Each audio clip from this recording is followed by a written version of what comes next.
In this tutorial, I'll show you how to fix YouTube being down and it saying something went wrong.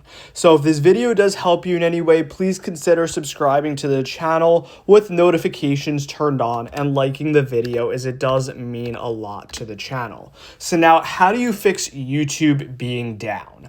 So to go ahead and fix YouTube being down, there's actually a pretty easy way to go ahead and do this. So basically, like, your homepage, unfortunately, is not working, right? Like, the homepage doesn't work. But what you can actually do, you can view your history, and you could also go on the search bar and search for videos. So that's how you can go ahead and work around this. You could search for videos and you can go to your history.